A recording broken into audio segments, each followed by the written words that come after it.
그 세도 가문이 그 배경 권력을 장악하게 된 배경은 그게 이제 그 탕평책의 한계가 될 수밖에 없는데 탕평책.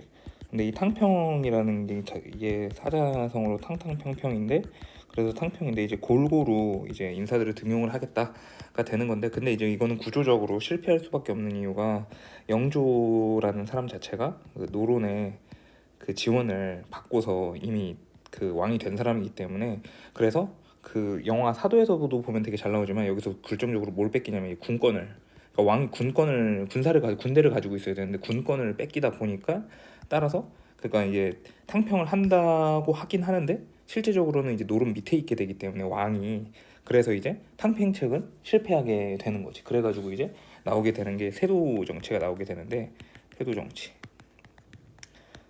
근데 이 세도 정치가 나오게 된 게 근데 이게 또 웃긴 게 이게 그러니까 노론이 세도 정치를 했다고 하기는 또 완전 그래. 이게 그게 그대로 가는 게 아니고 이게 어떤 일이 일어난 거냐면 그 영조가 있고 이제 정조가 있는데 이게 이제 그, 그 조씨가 영조가 이제 그 60살 때 중학생이랑 결혼을 해가지고 16살짜리 이 조씨가 얘가 그 왕비가 되는 거지. 그러니까 왕후가 되는 건데 이 왕후가 되면서 문제가 뭐냐면 영조가 죽을 거 아니야. 60이니까 죽고 나서 그러니까 이제 얘가 그러면은 이제 왕실의 이제 큰어른이 돼 버리니까 그래서 이 조씨가 누구겠어? 얘가 이게 풍영조씨야. 그래서 얘가 풍영조씨가 되는데 그래서 이제 정조는 이제 어린 아들을 두고서 이제 그 종기 나가지고 죽게 되는데 그 이제 순조가 있는 거지. 이제 어린 아들 8살인가의 어린 아들 그 순조를 두고서 이제 죽어야 되는데 네가 누가 걸리냐면 이게 조씨가 걸리는 거지. 그래서 이제 정조가 이 순조를 일찍 결혼을 시키는데 그게 누구냐면은 그게 이게 그 유명한 이 김조순의 딸이라는 거지.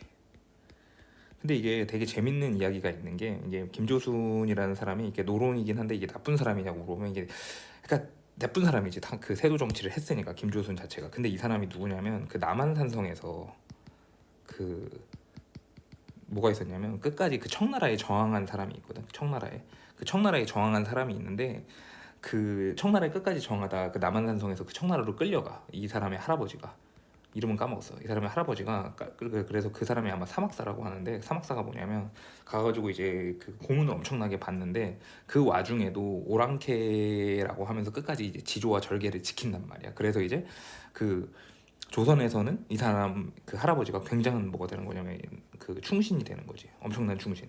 그러니까 충신이니까 그럼 정조는 무슨 생각으로 이 사람의 딸하고 결혼을 시킨 거냐면 얘가 이제 나라를 위한 충신이었잖아. 후손이잖아. 충신에. 그러니까 지금으로 치면 뭐지? 국가 유공자? 국가 유공자의 후손이니까 그러면 얘를 좀 지켜주겠지라고 생각을 한 거야. 그래서 실제로 얘랑 이제 결혼을 해가지고 이제 있는데 그러면 처음에는 일단 당연히 어떻게 되는 거냐면 그 풍영조 씨가 이제 힘을 쓰게 되니까 풍영조 씨가 이제 정조가 했던 일들을 다 원래대로 원상복구 시키는 거지. 복수도 하고. 근데 어쨌든 간에 이제 순조가 이제 크게 되면은 결국 왕권이 누구한테 왕이 다시 이제 나이가 차게 되면 왕권을 돌려줘야 되니까 그때 이제 등장하게 되는 게 다시 김조순이 되는 거야. 그러면서 이제 김조순이 본격적으로 그 세도 정치를 하게 되는데 그래서 지금 보면 알겠지만 그래서 여기서부터가 시작돼가지고 여기서도 지금 뭐지? 혼인관계. 여기서도 이제 혼인관계로 이제 세도 정치가 시작되는 거지. 그 다음에 그래서 순원철 요때 이제 세도 정치 60년이 시작되게 되는 거고 그리고 이제 그 이 김씨가 그래서 안동 김씨라고 하기도 하고 이제 시험 문제에서는 그 사료 같은 데 보면 얘가 안동 말고 이제 장동으로 나오긴 하는데 왜 그러냐면 이 안동 김씨들이 서울로 와가지고 이 서울에 그 장동이라는 거에 몰려 살아가지고 그래서 뭐 장동 김씨라고 이제 나오기도 해. 어쨌든 그래서 이제 그 이제 세도 정치의 폐단이 나타나게 되는 건데 그게 어떻게 나타나냐면 이제 비변사의 이제 주요 관직을 이제 독점하게 되는 거지. 근데 이게 그 비변사라는 게 원래 임시기구였는데 그러니까 이제 전쟁이 터졌을 때 왜냐면은 전쟁이 터지면 의사결정이 빠르게 이루어져야 되는데 이게 비변사라는 거는 그러니까 만약에 이제 모든 행정적인 절차를 거쳐서 왕한테 올라가면 이게 너무 느리니까 비변사 임시기구는 여기 이제 다 와 있는 거지. 그래서 뭐 삼정승이라든지 그래서 이제 가장 독특한 인물이 누가 가냐면 이 비변사에는 강화 유수가 가. 그 너희가 알고 있는 그 강화 유수가 왜 가냐면 그러니까 이게 전쟁 터졌을 때 만든 기구니까 임시 기구니까 강화 유수까지 참여하는 이유가 왕 맨날 전쟁 나면은 조선 왕들은 강화로 섬으로 도망가니까 뭐 그런 것 때문에 어쨌든 그래서 이 비변사의 주된 그 관직을 이제 그 안동김씨 세력들이 다 하게 되는 거지. 그래서 당연히 그리고 또 아까 말했듯이 핵심이 뭐야? 이런 걸 하려면 군권 그리고 군권마저도 얘네가 장악하게 되는 거고 그리고 이게 그 이렇게 된 이유 중에 하나가 중요한 이유 중에 하나가 뭐냐면 여기서 이제 그 견제가 작동을 안 해. 그래서 이제 이 시기에 가장 이거에서 기억할 게 뭐냐면 그러니까 다시 말하지만 견제가 안 된다는 거지. 견제가 뭐냐면 이제 그 언론 기능.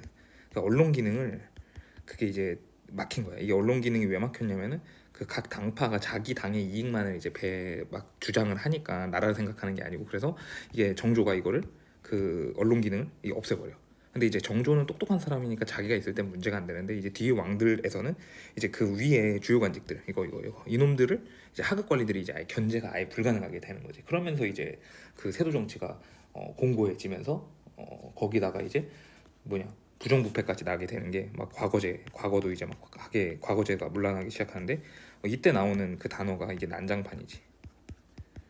이 난장판이라는 게 이 난장이라는 게 이 과거 시험 보는 곳이거든. 근데 그때 이제 막 부정행위하고 막 그런 게 이제 난리치니까, 그치? 어쨌든 그래가지고 이렇게 폐단이 심해지고 그 다음에 그 백성들을 수탈할 수 있었는 이유가 그 예를 들어서 10만 원 주고서 이제 뭐 평양 감사가 되면 이 평양 감사가 된 놈은 이제 어떻게 하려고 하냐면 평양 가가지고 이제 100만 원을 뽑으려고 한다는 거지. 그러다 보니까 이제 막 수탈이 엄청나게 일어나게 되는 거고.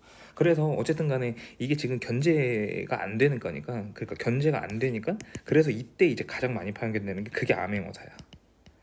그러니까 견제를 하기 위해서. 왜냐면 그 수령에도 뭐를 없애버렸냐면 원래 지방에서는 뭐 할 얘기는 다 해주면 수령하고 이제 이방이 있는데 아전이 있고 그 다음에 여기 양반들이 있는데 이 문제가 뭐냐면 아전은 어차피 수령 밑으로 속 들어갔어. 고려시대랑 다르게 고려시대 때는 아전이 굉장히 강했었지. 근데 이제 아니지. 근데 이 양반들이 이제 그 향도 맞을 거야. 향도인가?